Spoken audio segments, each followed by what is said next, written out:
fame and lights, I want the world and what's in it. Gotta grind for everything. I told them it's time to change how we living. I got my eyes on the game till I'm winning. Don't be surprised when you see it in a minute. Gotta push it to the limit. You know that me and my niggas out to get it. All right, back again. It's your boy Kenny here again with another Eyes for You review. And today we're going to be talking about All Day and a Night, a black film that was just released on Netflix this yesterday, Friday. And it's from the writer and director Joe Robert Cole, who did some writing on Black Panther, as well as doing the American Crime series. And he did the Versace chapter of that mini series, which I thought was dope. You know how we feel about Black Panther. I love the way we all came out in droves to support it, to push it to surpass all the records. And dope, I give him a salute on that. The American Crime series of Versace, excellent. I don't know which episodes he did the writing on, but I just recently watched that in its entirety, and it was pretty dope. It's really intriguing, great mini docu-series. If you don't know about Giovanni Versace and everything, and the murder and the assassination rather by him, check it. I want to start this video off by definitely saluting him on that. And I want to just say, I know, well, I can't say I know, but I can imagine how difficult it is to make a film. So I never want to slight anyone or toot my nose up in the air, so to speak, to be like, this movie was this or that. I mean, it takes a lot to put a movie together, the budgets, the production, the writing, and everything. And this man did the writing and the directing. So I salute him on that, especially as a black filmmaker. And I always think it's dope. I'm always going to support that. But with any art form, whether it be art, music, or film, you're going to put your art out there for it to be subjectified or critiqued. So with that being said, I just want to start it off by saying salute. You did your thing by making this movie, but I have some problems with it, and I'm gonna give my thoughts on it, rather why it didn't necessarily do it for me, so to speak. So, but first we talk about the good. The good is the cast. Like he has a stellar cast. One of the things that brought me into, that kind of grabbed my attention from it offhand, was the cast. Yahya Abdul Mateen II, which y'all may know from Watchmen. And he also played Black Manta and Aquaman and a bunch of other films. I think he was in not Ride Along, but one of them The Rock and Kevin Hart movies. But you once you see his face, you know who I'm talking, like you know his face. And I'll put the thumbnail up here so y'all can see it. My guy Ashton Sanders, who is dope. That's one of the main things. He's the main lead in this. You've seen him in the Wu-Tang Saga miniseries, Equalizer 2. What else? It was something else more recently.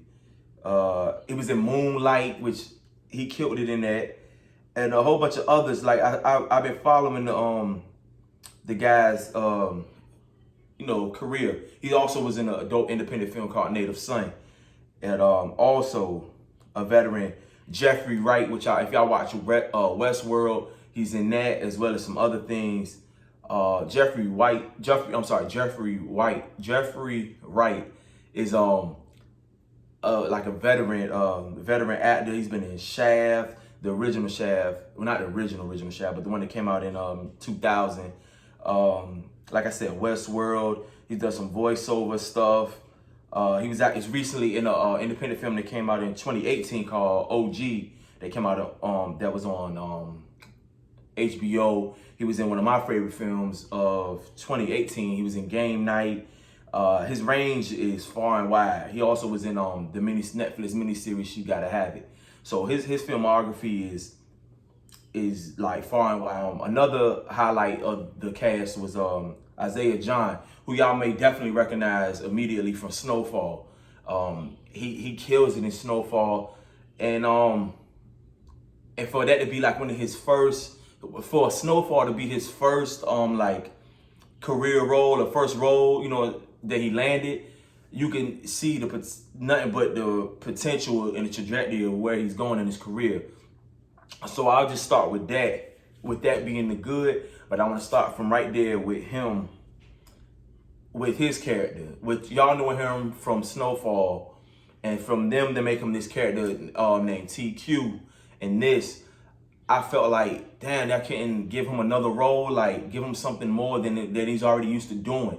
I just seemed like it was typecast, and I think that's one of the main gripes I'll start off with. He was typecast in this as well. But I'm gonna start off from the beginning, because this may be spoiler filled. I'll leave the last spoiler at the end. I'll give y'all a heads up before I get there, but we're gonna start off from the beginning. So Ashton Sanders, his character plays Jakor Abraham, but they just basically call him Jakor in the movie. And we start off the film. This is not a spoiler. They start off the film. He's creeping through the alleyways, and he ends up in this household, and he's kind of like camped out, and he waits for a gentleman by the name, I want to say his name is Malcolm. Yeah, his name's Malcolm, and his wife or his baby mama's girlfriend, whatever. Malcolm and his girlfriend, he's waiting on them. They pop up in the room with their daughter, and he's holding 2 handguns, and you're immediately drawn in. Or I was immediately drawn in, like, what's going to happen? All right, now we're getting somewhere. And things ensue. They say like a couple words to each other. He said, "Don't you know me? You recognize me?" Say, "Yeah, we fam, right? We folk, right?" And instantly shoots them, pow, pow. And they dead right in front of their daughter. He leaves her, and next thing we just kind of fast forward to he's on trial. And then from there, we kind of jump back and forth throughout the whole film of him being, the events that led up to that murder, and that therefore landed him in prison. So we go through his childhood and everything, and like a typical young kid on the playground, we see his trials and tribulations, him getting bullied, and then eventually coming back to fight back. In the midst of him getting bullied, he makes a friend with TQ, who was played by Isaiah John. And the young actors they had in this was cool. I like that. I do like that part for them coming up. But they kind of hit it off instantly, the tight. And they also have another friend, Lamarck, who they were like the 3 main friends. But Lamarck basically goes off to the army. He tries to make something of himself, ends up getting injured. We'll talk about that briefly right now, because I felt like, okay, why do y'all have this part in the film? I thought we was going somewhere with it.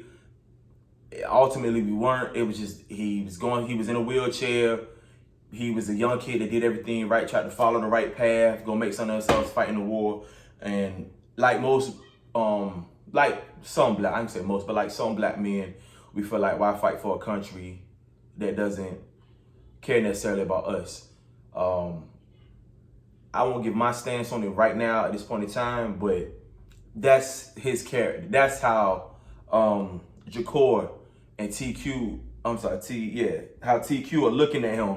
Like, why did he even go off to the war? He's in a wheelchair. He got injured. Now he's gonna go through a surgery that he may help him walk again, or whatever. The surgery doesn't go well, and he's just kind of like assed out. Jump back to Jakor as a character. Jakor, like I said, Jakor is played by Ashton Sanders. Excellent, superb actor. But again, I feel like he was typecast in this. Like, we just seen him play the RZA in the miniseries, and it's like, why y'all want to have him rapping again? Give him something else to do that's like out of his range, kind of like what he did in Moonlight, which was way some left field. I mean, not left field, but it was way different than what we would typically expect from a young black actor. You know what I'm saying? In an urban setting, I say that. So in this, it was kind of disappointing to see him like kind of typecast in this, but I still gave it a chance. Like, okay, let me see where this story goes.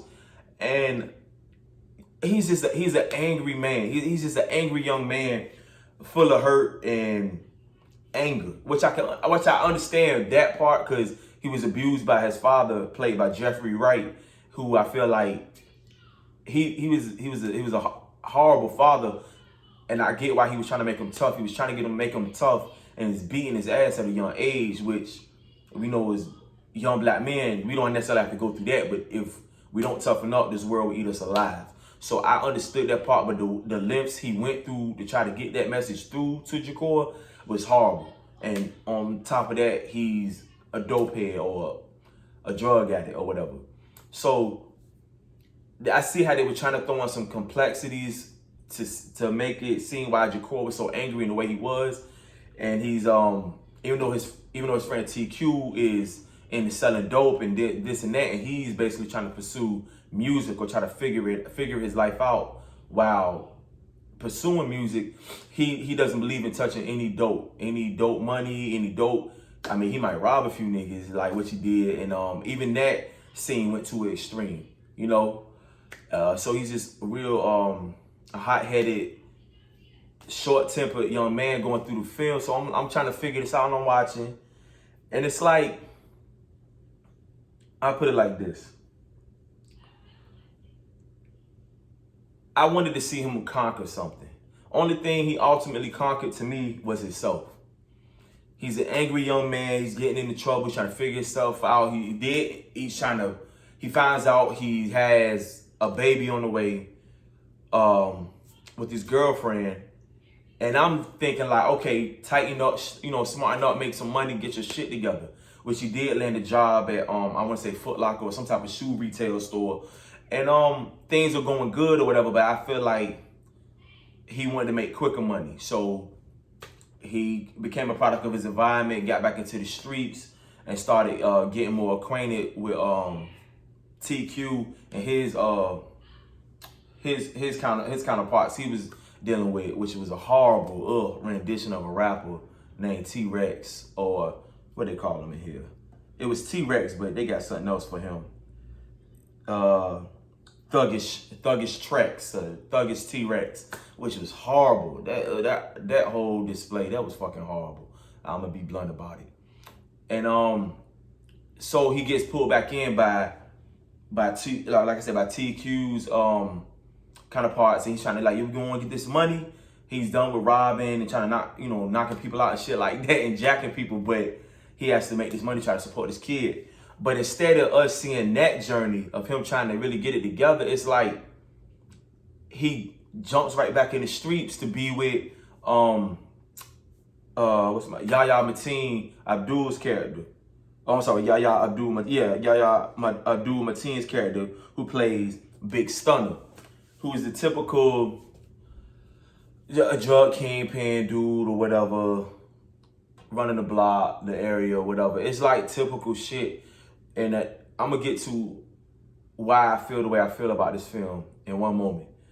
But from there, it's like, you expect him to get his stuff together with these kids on the way, and he doesn't. He gets back into the street life, and he wants his quick money, and it doesn't work out the way. He's just going on a downward spiral, and you can see it from who he's hanging out with, the choices he's making. He's making some of the worst fucking decisions.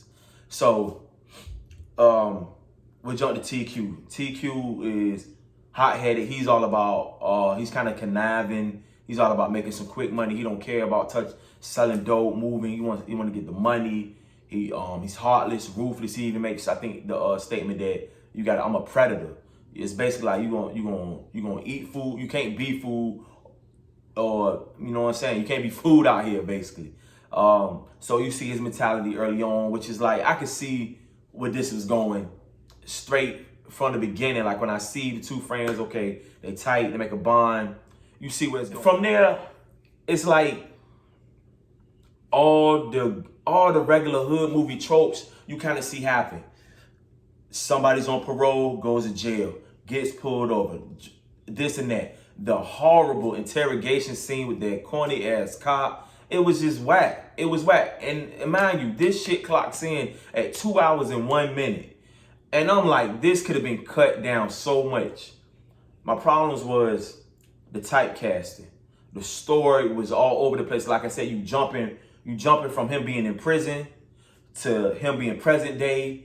Him being in prison present day to him jumping back to months or days before the actual homicide that landed him in there. So it's all over the place. And they're trying to tell different stories simultaneously, but it's kind of sloppy. It's all over the place. To me, I wish it could have been tighter. It could have been so much tighter. We can start with his with Jacor's problem. He's hot-headed, right? So in the midst of him doing something stupid to try to get some quick money or come up or steal some rims for whatever fucking reason, he gets pulled over. They go to jail. When they get interrogated, they get arrested. They get pulled over and all that. He gets into it with his girlfriend, with his baby mama. But the reason he gets into it because the whack dude T-Rex makes a comment like, "Oh, you mess with so and so." Yeah, he like, "Oh, you know what? Yeah, I know it. You know what I'm saying? Back in the day, you know what I'm saying? Yada yada yada. They did, you know what I'm saying? They messed around or whatever, or she was a jump off." That's one thing. That's one scene playing it right there.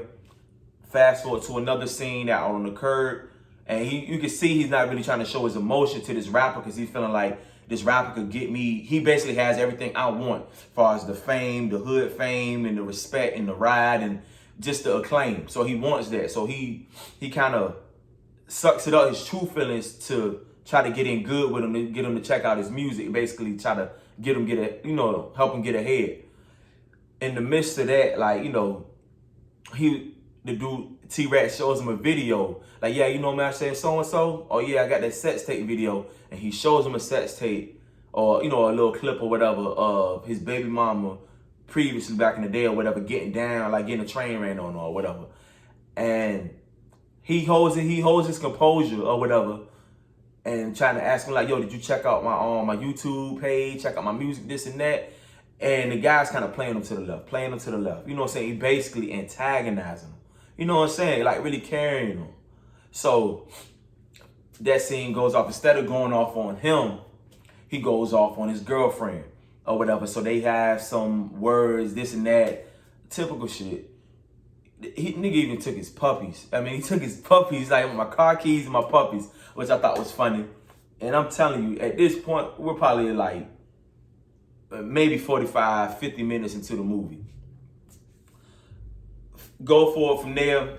That's when they go riding through the neighborhood, trying to steal some fucking rims or jack some white girl to live in this nice neighborhood for some rims. Get pulled over. Like I said, interrogation room, blah, blah, blah. His mom comes with her new boyfriend. Her new boyfriend bails her out. Her new boyfriend bails him out. And he trying to make small talk, trying to relate to the dude. It was like, yeah, I understand. Y'all like them white girls. You know what I'm saying? I remember how it was back in the day or whatever. Some type of remark to that, to something like that. And he looks at him like, what you say? Like, you don't know me. You know what I'm saying? Instead of him being like, yo, thanks for bailing me out. Appreciate it. His pride got in the way. He snapped on him and ended up fighting him. He stole off on him. Dude bumps his head on the bumper. He takes his brick or some type of rock or cylinder block and crashes. He throws it at his windshield first, and then they start fighting. Well, it wasn't even much of a fight. The old dude tried to square up with the young boy. The young boy swung, knocked him out. He hits his head on the bumper, and his mom kind of tells him, I'm done messing with you. I'm done with you. Why you got to be like this crazy, just like your daddy?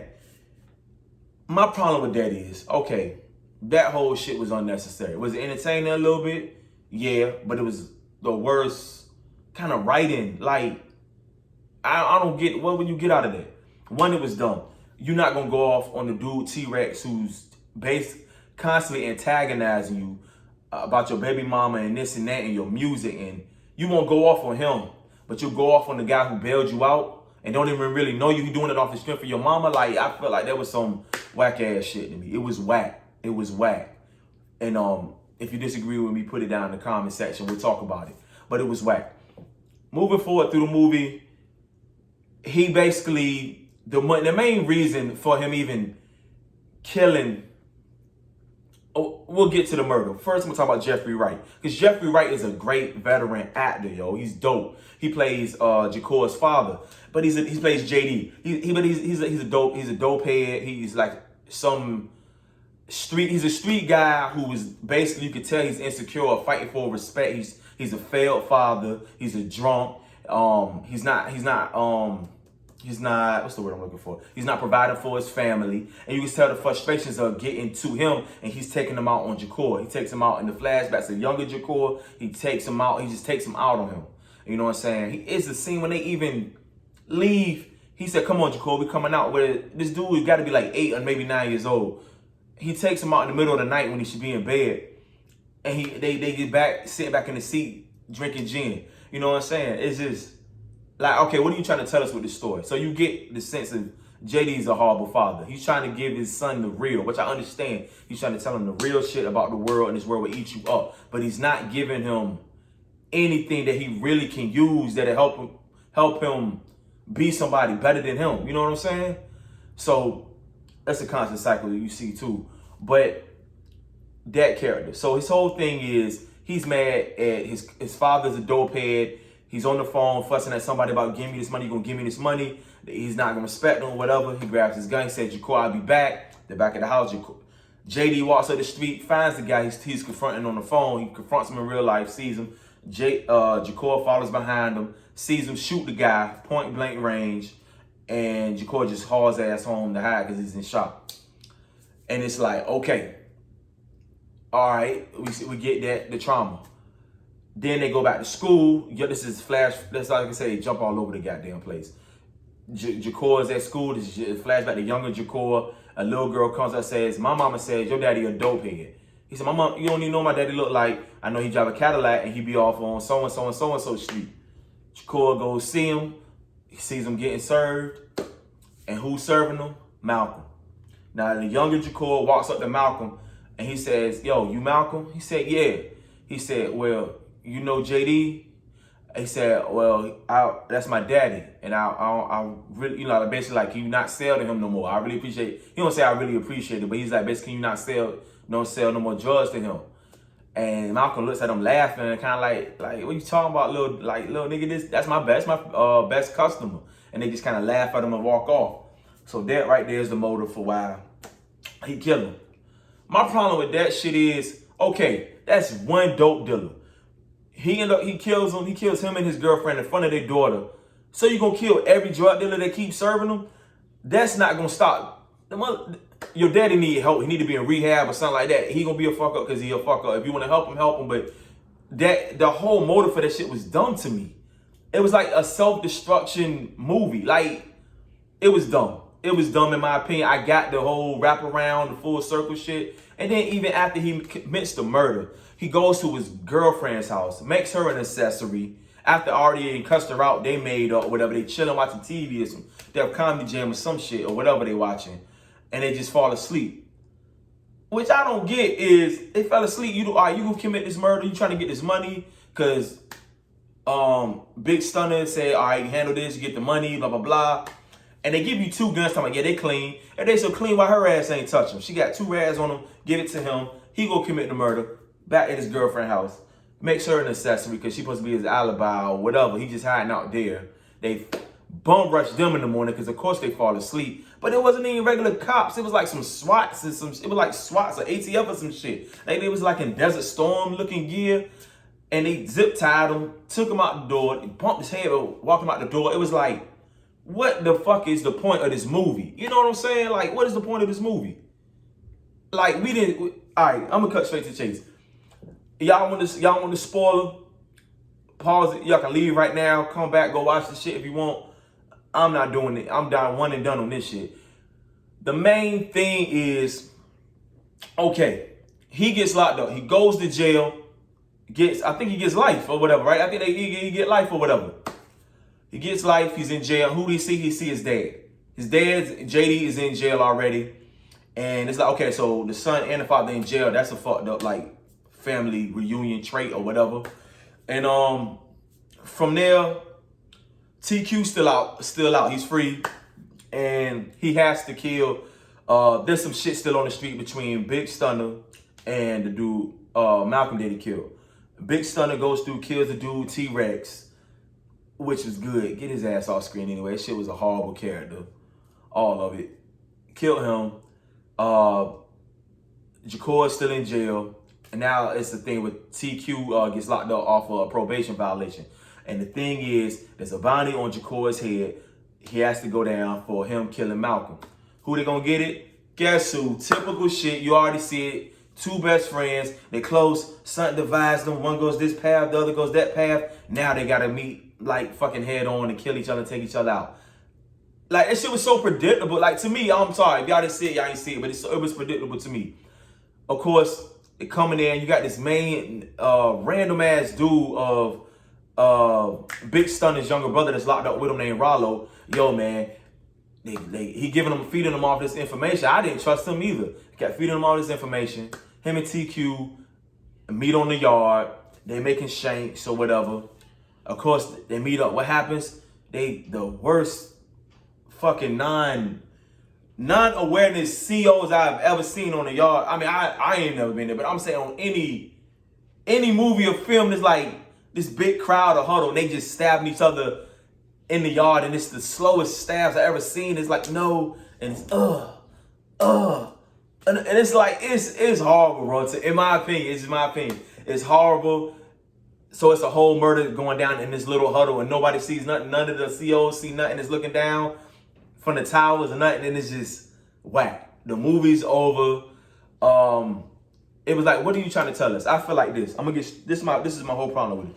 At this point in time, I feel like it was not needed. How many stories we gonna get like this? And the matter of fact, this story was done 10 times better. We seen it over and over again. You got Lockdown. You got Doing Hard Times. Shit, you even got damn, what's the name of the joint with Vin Rames and Nipsey Hussle. That was even a better father-son united in jail movie. That I just looked at it earlier today. I can't think of the name of it, but y'all know which movie I'm talking about. It stars Vin Rames and Nipsey Hussle.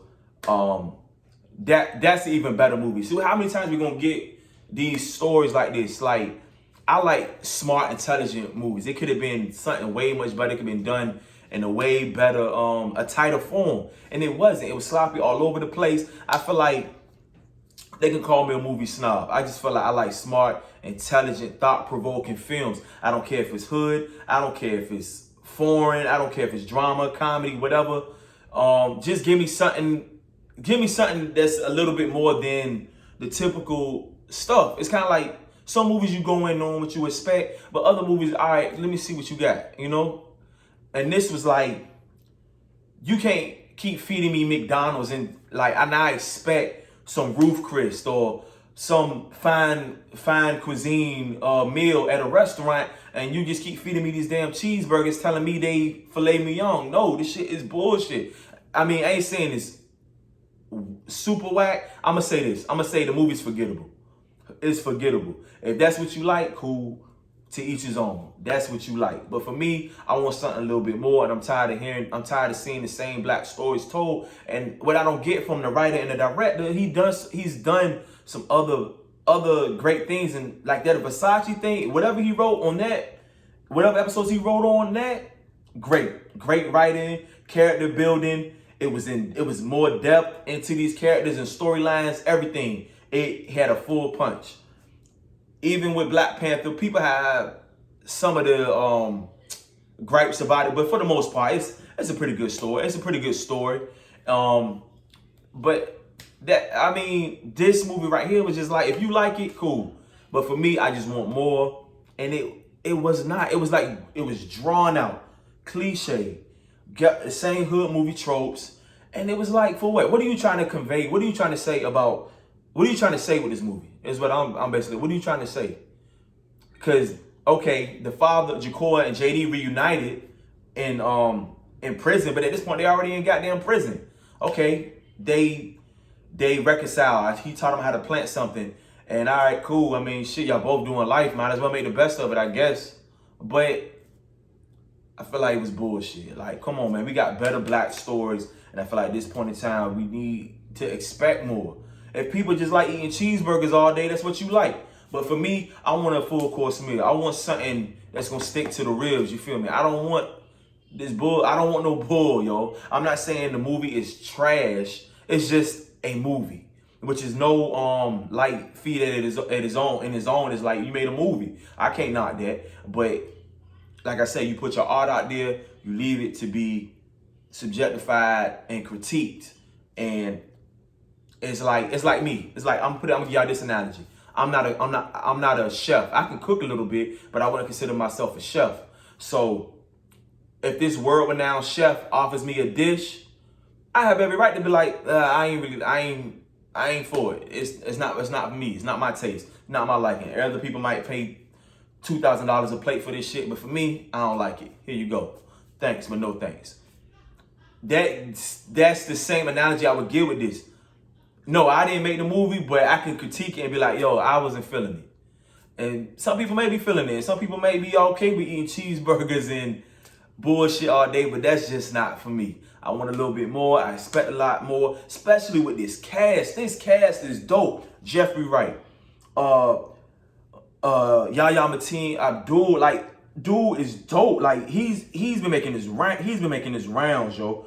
I would have liked to seen Isaiah, what's his name? Isaiah Giant with a little bit more different role. They keep typecasting him. And if you allow that, you keep accepting these roles, you're going to get typecast in these roles. You would end up being like, goddamn, what's my boy name? You will be Bokeem Woodbine. No slight to him. He has a great career, but he gets typecast as the same character. What's my boy? Avon Barks. Because I know y'all screaming it at the screen right now. But Wood Harris. Is it Wood Harris? Yeah.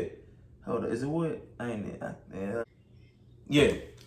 Wood Harris. Y'all know what I'm talking about. He gets typecast in the same. It's the same character in most films. He does different films. Sometimes, like, he was just good in Creed 2, cool. But for the most part, they get typecast. And that's what I do not want to see happen to Isaiah John and what's my guy name? Ashton Sanders. They too dope for that. So how you go from Moonlight, which was uphill, had a great was critically acclaimed. It was a way different story that I didn't see coming. And then go to, all right, you played the RZA. I thought you did a good job as the RZA, as far as not like aesthetically, but his whole demeanor and everything, you carried that well. Boom. And then go to this. Or maybe this was made earlier before the RZA. But to see him rapping and doing the same typical shit, it's like, come on, man. Black men in the hood or urban communities do more than just wicked jump shot or slinging crack rock or rapping. You know what I'm saying? We so much more than that. So I get tired of seeing these same stories. Or if you're gonna tell the same story, tell it better or tell it in a smarter way. That's all I ask. That's my review for this. I'm not gonna give it too much time. I think I've already given it too much time. As you can see, my wife didn't even join me on this review because she felt like it was definitely not worth her time. And she gave me her little input to put into this review as well, which I've shared with y'all, which we both share. And I just feel like the movie's forgettable, and don't to each his own who like it. But I just ask yourself, or I ask y'all to keep this conversation going on in the comments, because I put the post on Facebook. They went off and on. I mean, it's like 60-40. 60 people did not like it. 60% of people didn't like it. 40% of the people liked it, which is cool. I just expect more from my film, especially from a black filmmaker. It's like I said, you want cheeseburger or you want steak or goddamn chicken parmesan or some shrimp and lobster. I prefer the shrimp and lobster, crab meat and all that shit, or you want to eat these cheeseburgers. To each his own. That's my review. Once again, it's Kenny Kennywood, and this is an Eyes For You review. Until next time, I'm out. And furthermore, to keep this discussion going on, I would like to know what people thought was so good about it. Because I keep saying, oh, it was good, it was dope. I'm like, what was good? What was dope about it? I mean, y'all got to give me more than that. Like, y'all got to explain it. So I would love to hear it in the comment section. I mean, I'm not saying everybody got to agree with me, but I would just ask yourself to expect more or desire more from black film. That's it.